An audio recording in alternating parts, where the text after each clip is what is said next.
Right now, right now. Right now, right now. Right now, right now. Right now, right now. Right now, right now. Right now, right now. Right now, right now. Right now, right now. Right now, right now. Right now, right now. Right now, right now. Oh, I got a real good feeling. We try to bring you high-quality educational and informational content every single day. Why do you think the price is having such an anemic time? The news story of the hour. Jump onto the chart. Is this the beginning of a massive financial unraveling? We got to add a little addendum to the show map today. So we start here on the daily. Now, we've been looking at the RSI on Bitcoin's daily chart for the last several days. Well, what's happening? It's been increasing over the last 50 years since the government has been getting bigger. Hey guys, what's going on? Jeb here, and welcome back to Coffee and Crypto Live. This is your week daily morning show where we bring you the latest in everything Bitcoin and cryptocurrency. And in today's episode, we are going to be talking about the disappointing numbers from the Ethereum ETF. As you will know, we saw 8 ETFs come online on Tuesday of this week for Ethereum, and we had the Grayscale Trust converted for the first time in history into an ETF. So far, Grayscale has seen over $1 billion flee out of their fund, and yesterday marked the second of 2 outflow days for the entirety of the new 9 ETFs. The 8 ETFs that were created on Tuesday had seen many inflows. But because of the outflows that we've seen on Grayscale, we've now seen 2 of the 3 days that we have data on be outflow days for the overall Ethereum ETFs in totality. This, in general, is bad news. It means that people are leaving the Ethereum fund from Grayscale faster than they're entering all of the other funds combined, because now we have seen net outflows in the entire history of the 3 days of the Ethereum ETFs. We saw about $100 million of inflows on day 1 net, and on day 2, we saw about $100 million of outflows, and yesterday we saw a net $150 million of outflows. So now in Ethereum exchange-traded products, we now have less value in them than we did a week ago before the ETFs went online, because of the amount of outflows coming out of the ETH ETF. Today, we're going to be talking about the Grayscale Ethereum ETF. Today, we're going to be talking about why that is and what implications that's going to have on our prediction of 7 to 14 days, 10 to 20% correction, followed by a 90-day rally where we think that we'll rally up to about $5,000 on Ethereum. We're going to be talking about that prediction, and we're also, most importantly, going to be talking about how we can benefit and profit from the movement that is going on right now. My name is Jeb McAfee. I've been working in the crypto space for 7 years. Here in about 5 days, it'll be 7 years. I got into the space on July 31st, 2017. One of the most important days in my professional history, and I have been loving it ever since. I teach you guys about how to build wealth, and if you're seeing my name, if you're seeing my face, hearing my voice for the first time, I want to welcome you. And if you are new here, I want you to go ahead and give me a wave. Maybe you saw one of our videos. It's the first time you're in Coffee and Crypto. Give me a wave in chat with the hand emoji. I want to give you specifically a shout out, honor you, thank you, appreciate you, and say I'm so glad you're here. If you've been here for a long time, then give us a wave also. Why not? I'll give everybody a shout out. I really appreciate all of you guys for tuning in, and I also do appreciate all your prayers and patience. Quick personal update, and then we'll jump right into the content. We did pretty much get a full-on diagnosis for preeclampsia yesterday for my wife, which, if you don't know, has it's a blood pressure issue, and it can lead to some very serious complications like seizures or strokes or death. So I've been very busy handling that, which is part of the reason I'm a little bit late this morning. We're going to be making content as much as I possibly can until the delivery, but we may very well be getting scheduled for an induction next week. We're not sure yet. We're playing it by ear. We're praying. We trust God. We trust the medical team. They know exactly what they're doing. Preeclampsia is something that 5 to 8% of pregnant women will go through, and while it is very dangerous, it is also very treatable. So we're keeping a close eye on that, spending as much time as I can, taking as good a care of my wife as I can, saying, listen, you need to be on bed rest, you need to not be up, not doing anything. She wants to do all the things. She's got such a strong work ethic. She just hates laying down, and so she's over there editing a video for us right now. But other than that, she's like chilling, like resting. So thank you for your prayers for her. And let's get started. Okay, so we do have a couple of waves. David Rumbaugh is in chat giving us the wave. Shout out to you, David, and Carter Pennington giving us the wave also. Good to see you again, Carter Pennington. You've been in chat for a good long while. Welcome to the stream, everybody. Carter Pennington was also first. We've got Philly Skills 1428 in chat. Ricky B. Loco's in chat. Good to see you. JF Helwig. Jafelwig, I'm not sure, said Ethereum is a proof of concept. It's never going to be what the world adopts globally. It's expensive, it's slow, it's centralized. There are definitely elements of truth. There is definitely a lot of truth to what you just said. I do think it's going to perform very well, but there's a lot of truth to that. Rolando Lima said, good morning, Jeb and Sarah. Hope all goes well with prayers. Keep it up. We need this from both of you. Yeah, it's going to be fine. She's going to be okay as far as I have faith and confidence in that. But it's definitely not pleasant. It's definitely scary.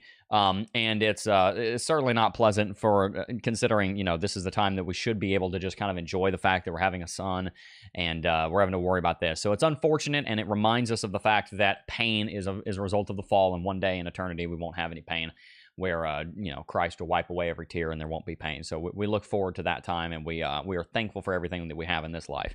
All right, let's get started. We've got a lot to cover. Bitcoin is currently trading at $67,000. It is up 4% in the last 24 hours and is up 2% in the last 7 days.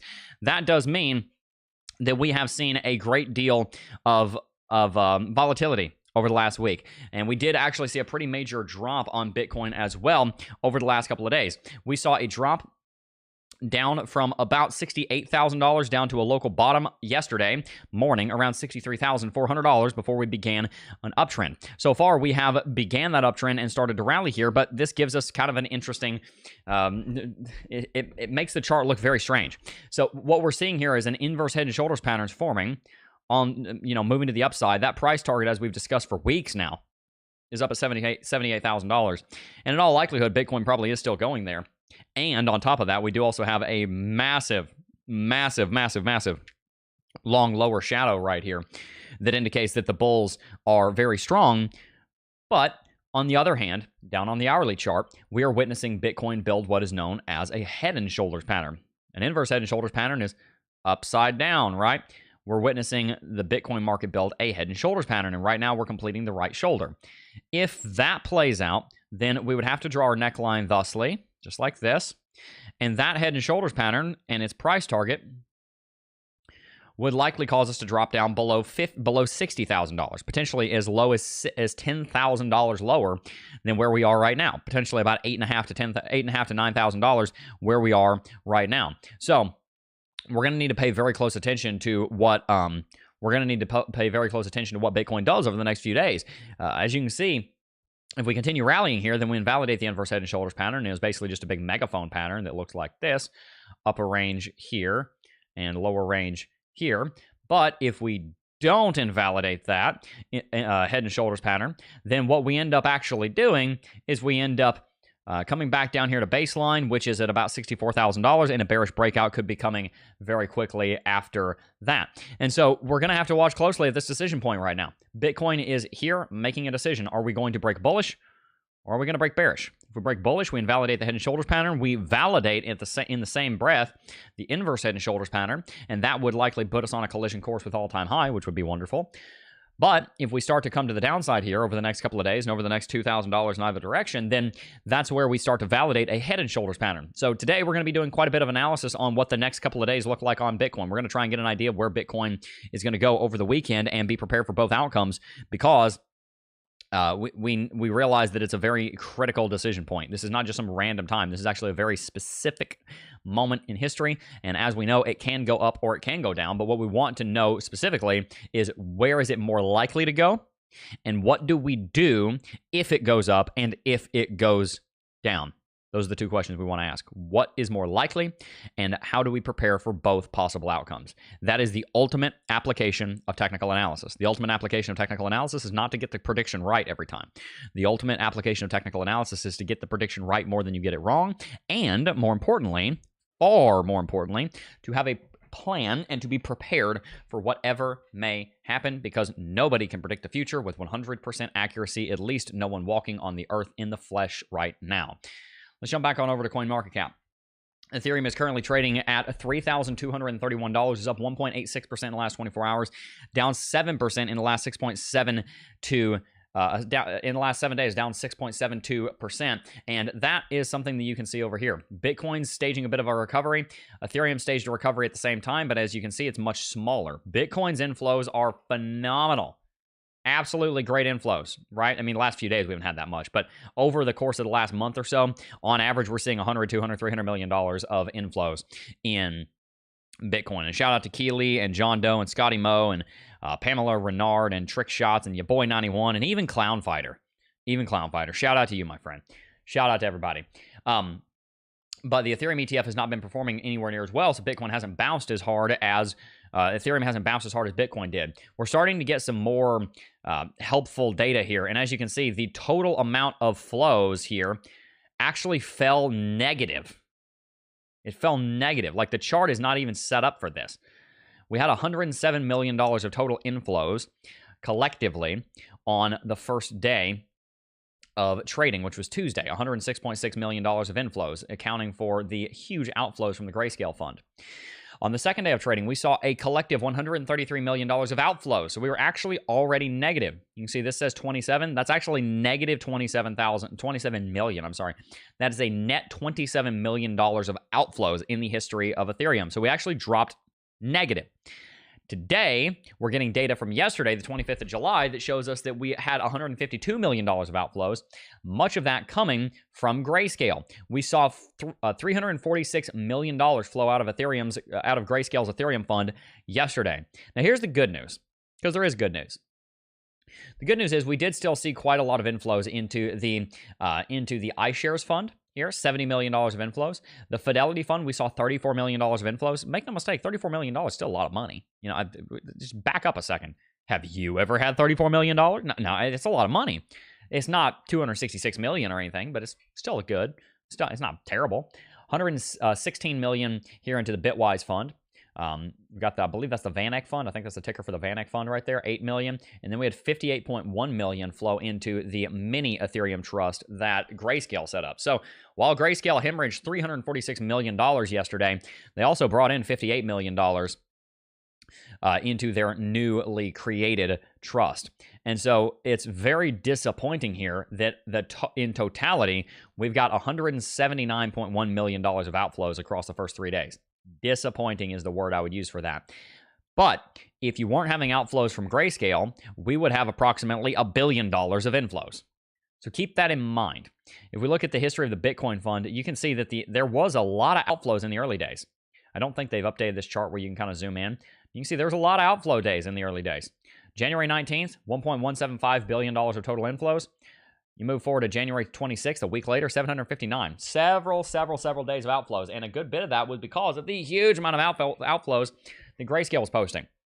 I mean, guys, in less than the first month, the Grayscale fund saw $6 billion of outflows on Bitcoin.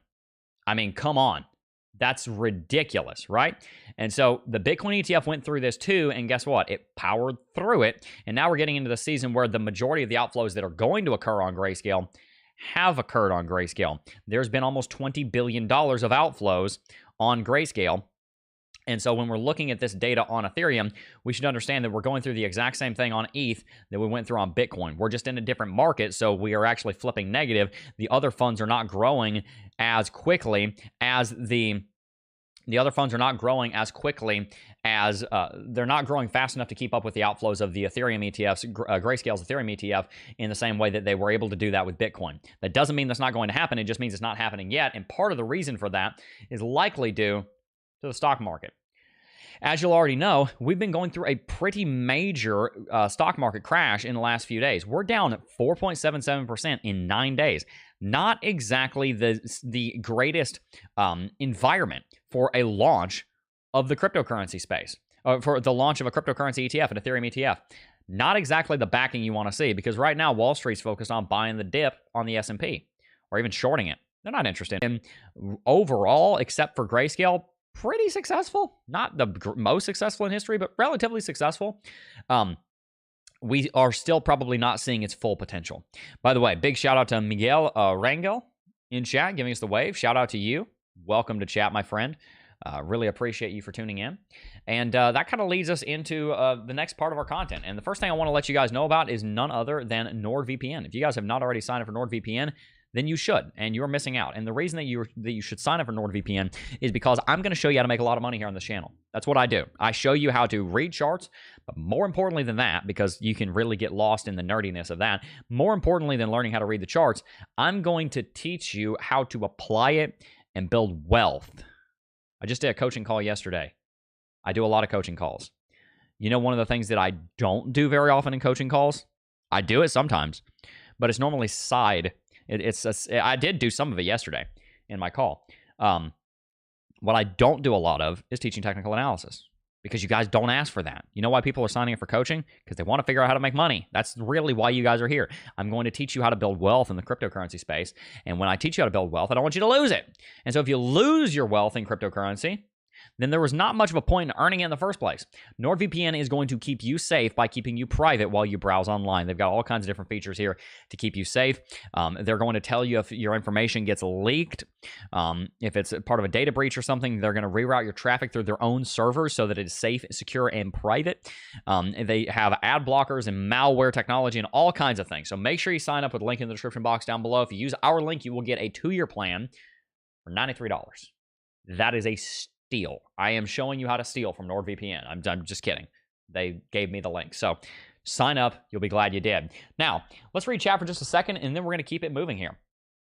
John Doe said Trump might release big announcement at conference. Yeah, so I forget which day he's speaking. I think he's speaking, was it tomorrow? What day is he speaking? So, yeah, he's going to be speaking very soon anyway in Nashville. And, you know, this is let's go to Bitcoin 2024. I could just ask. I have the contacts of the people that run it. They invited me. I've been invited to be a speaker at these things a couple times. I want to. I just haven't gotten to it yet. But let's see here. Let's go to the speakers. And Donald Trump, he's obviously speaking. Kathy Wood, Robert F. Kennedy. Robert F. Kennedy's going to be there, which is interesting. I just saw a report. He was saying that he put almost 100% of his net worth into Bitcoin. That's, wow. Okay. Crazy.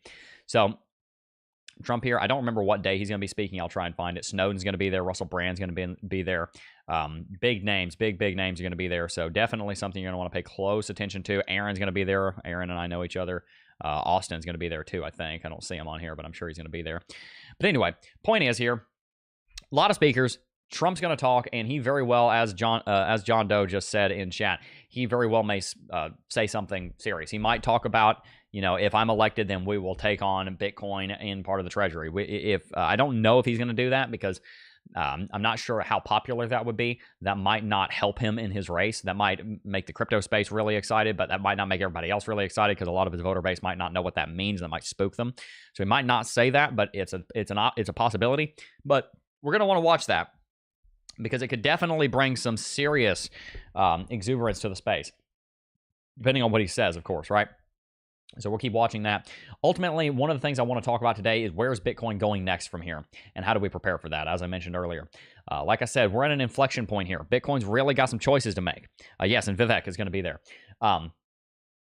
We've got to make some choices about where we're going to go next. What I'm seeing here to start with is that the Crypto Jeb Oscillator, which is our very own technical indicator, if you guys haven't signed up for it, you should. luxalgo.com/Jeb. You'll find it there on our own page. You can see here that we are losing momentum. The bulls are taking their foot off the gas. I love this indicator. I love it so much.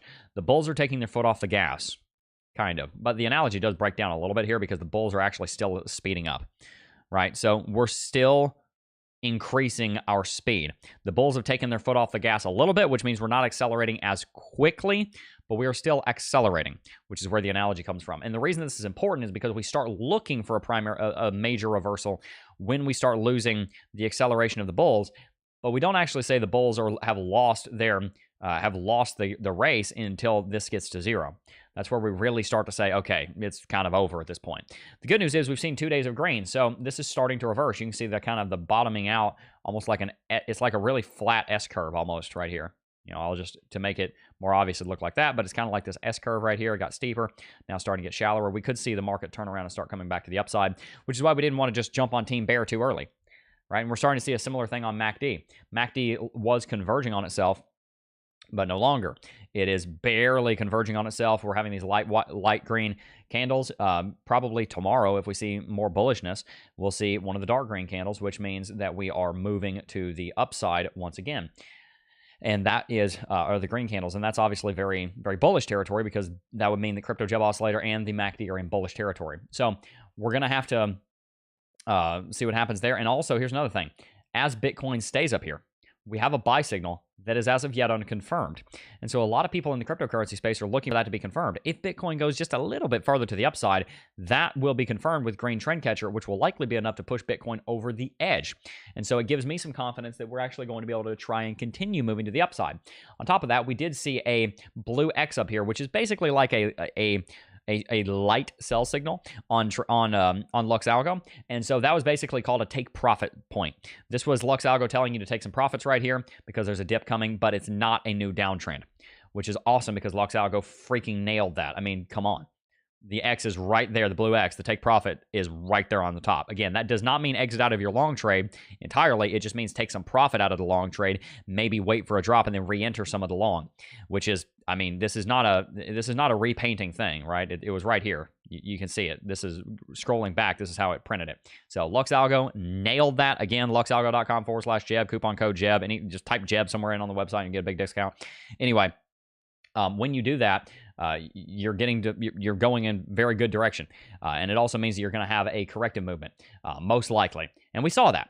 The good news is that corrective movement is over. And according to LUX ALGO, that it was not a trend reversal in so much as it was a secondary corrective movement against the primary trend. You've heard me use that lingo before. It's a secondary movement against the primary trend. We are in a primary. There's three kinds of movements: primary, secondary, tertiary, and then if you wanted to go even farther, you say quatortionary. I think it'd be quatortionary, however you say that. Anyway, primary, secondary, and tertiary. Primary and secondary being the two that you mainly need to know. Here's what that means. You're in an uptrend. If you're in an overall uptrend and you're still bullish, but you're moving down and you're like, what the heck? I thought we were in an uptrend. That's a secondary correction. A correction means you're going against something else. You're correcting against it. Against the primary uptrend. That's the nomenclature, right? So a secondary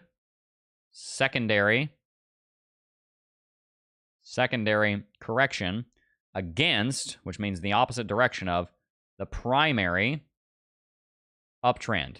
And we know it's an uptrend because we're moving up, right? So we're in a secondary correction against the primary uptrend. That's the secondary correction against the primary uptrend, which means that when we turn green again, we ought to be kind of confirmed again. Okay, we're back in the uptrend. Great.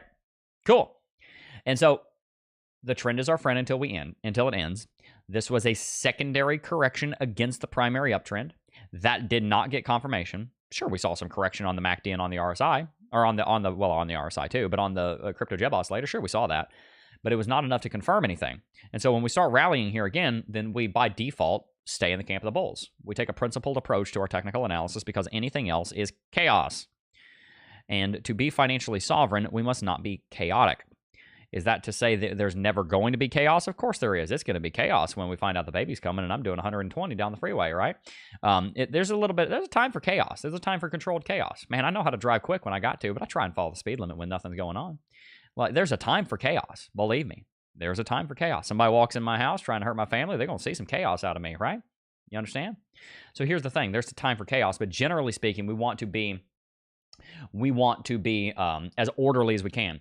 And being orderly in technical analysis means following our principles. And our principles are, the trend is our friend until it ends, and a secondary correction against the primary uptrend does not mean that the market reversed. By very definition, because it's not a new primary trend, it's a secondary correction, and we define it as a secondary correction because it did not lead to a confirmation on our confirming indicators. In this case, the MACD, the crypto Jeb oscillator, the sell signal on LUX ALGO, and several others. And so we are able to remain confident that Bitcoin is in a primary uptrend, and we're able to continue basically with our assumption that Bitcoin's going to move to the upside from here until otherwise proven. So here's the thing, and here's I just want to do a teaching on this. Markets move like this. They almost, if you boil them down, they almost look like a sine wave. Right? You've heard this. It's called white noise. If you listen to this in audio, it's called white noise. If you see this on the ocean, it just looks like nice calm waves, depending on the amplitude, which is the amplitude, which is the height of the wave, right? Now, if it's a 40-foot wave, then it doesn't seem calm. If it's a 2-inch wave, then it's a nice smooth ocean. But there's something about our universe that it moves in waves. There's a lot of things that move in waves, and markets move in waves. What most people try and do is they try and call the reversal here. Here's the thing. That's not possible. Because to call the reversal at the exact top and at the exact bottom means that you have a crystal ball It means you're able to predict the future perfectly. And that doesn't happen in a physical world unless Christ is listening. He can do that. You're not him. I'm not him. I don't know for certain what's going to happen next in creation. I can't do that. I don't know. You don't know. There are some things that we think we know, but technically it'll end one day too. I can say the sun's going to rise tomorrow, and I'm correct unless the world ends, right? So we only can, this is called a phaneron in philosophy. This is called your phaneron. We're getting philosophical here. The phaneron is the gap between what you perceive and what is actually happening. You see a color and you call it blue, but how do you know it's blue? How do you know that? How do you know your brain didn't just make that up? You say you love, but how do you know you love? How do you know your brain didn't just simulate that? So you can go into an existential crisis with this, but what I'm saying is that you cannot know for certain what's going to happen. That's the foundational truth I'm trying to establish here. You cannot know for certain what's going to happen. So we cannot. It's almost a law of physics and philosophy at the same time. You cannot know for certain that the market has bottomed or topped out at the exact top or bottom, because you would have to have a perfect view of the future, which you don't have, and I don't have.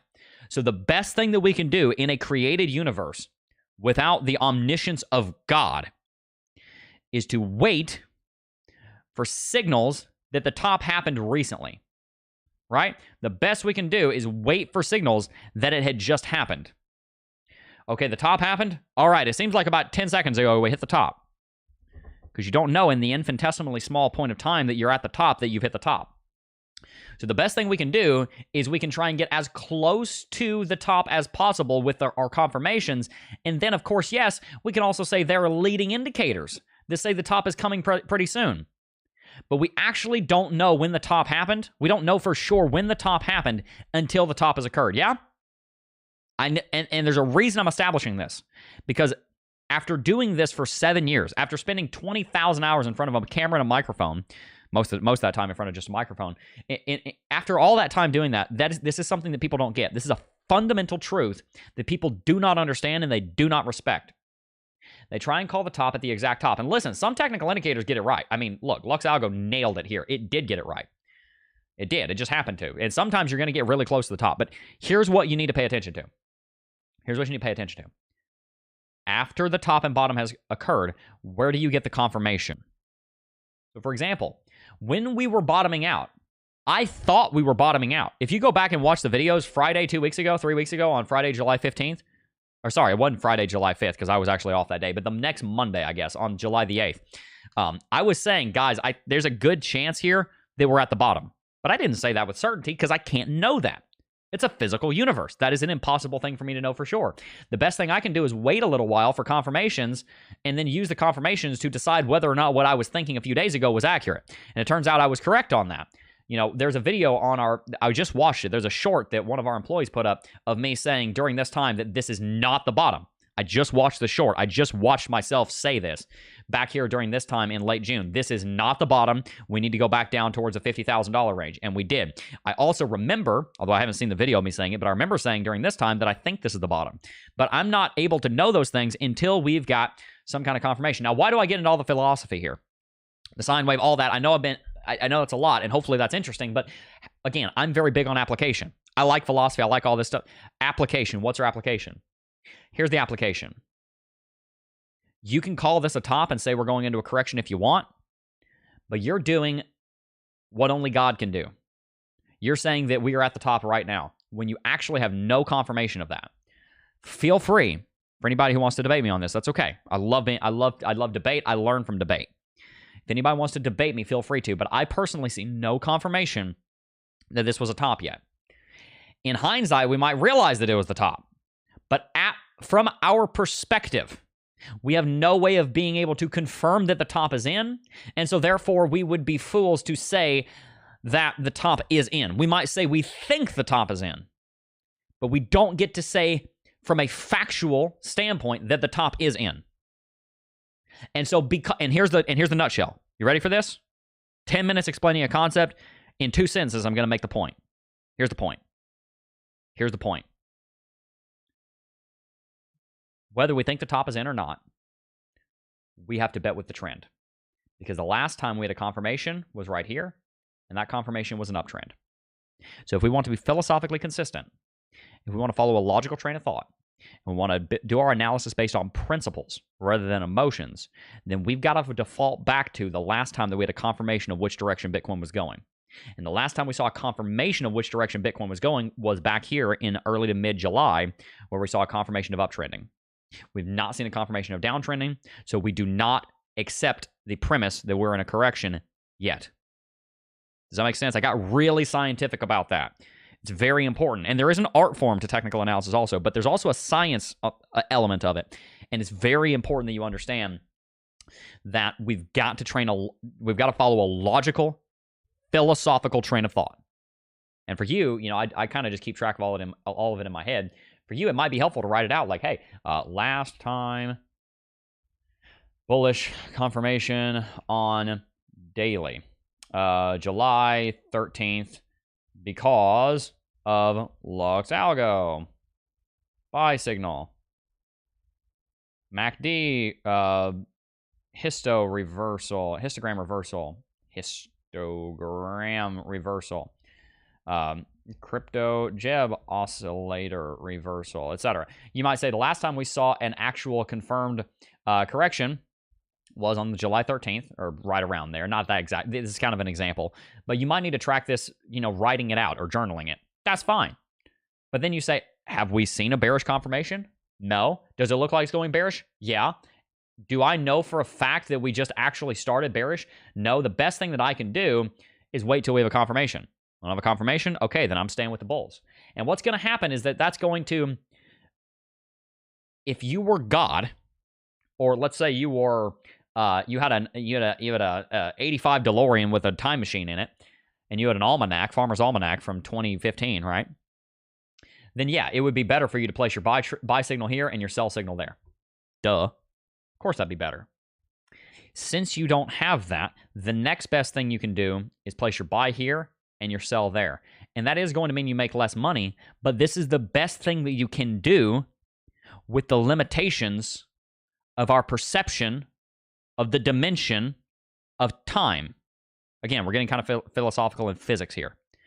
There are 3 spatial dimensions, 1 time dimension. We live in a 4-dimensional universe. Again, I've got a physics background, so I'm going to try and make this as simple as possible because I also have an education background. I want to make this understandable. There are 3 dimensions. Sorry, 3 spatial dimensions. Spatial meaning space. I'm moving in space. There's the vertical, the depth, and the horizontal dimensions. 3 dimensions. We all know that.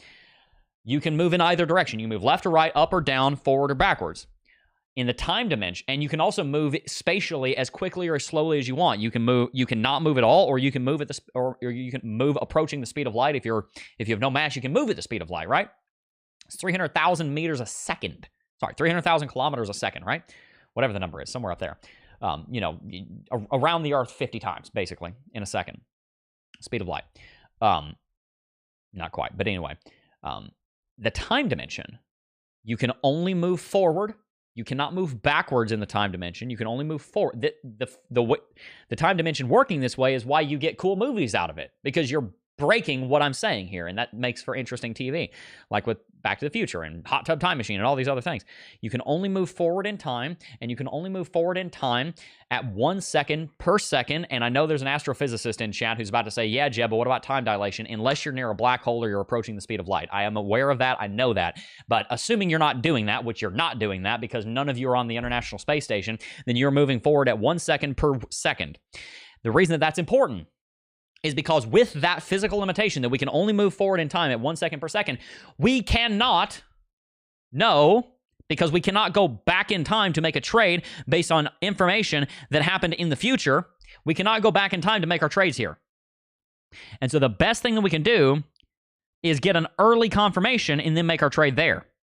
The best thing we can do is bring our trades as close to the actual reversal as possible. Almost like trying to approach the speed of light, using the physics analogy. You can only get so close to it, but if you have mass, you can't actually get there. We're going to try and get as close to the actual bottom for our buying, as close to the actual top for our selling as possible, but we're never actually going to get there. Because of the limits of how the time dimension works in our physical reality, it's not possible unless you are employing some luck. Fornav just said, yeah, Jeb, what about time dilation? Didn't I just say that I knew somebody was going to say, what about time dilation? I just said that. I don't know if you saw that. Fortnite, I'm going to assume you saw that and then you're making a joke. But I knew someone was going to say, yeah, Jeb, but what about time dilation? Basically because time is a dimension and all dimensions can be warped by speed and mainly by mass, though. The time dimension can also be warped by mass. So if you approach a supermassive object like a star or a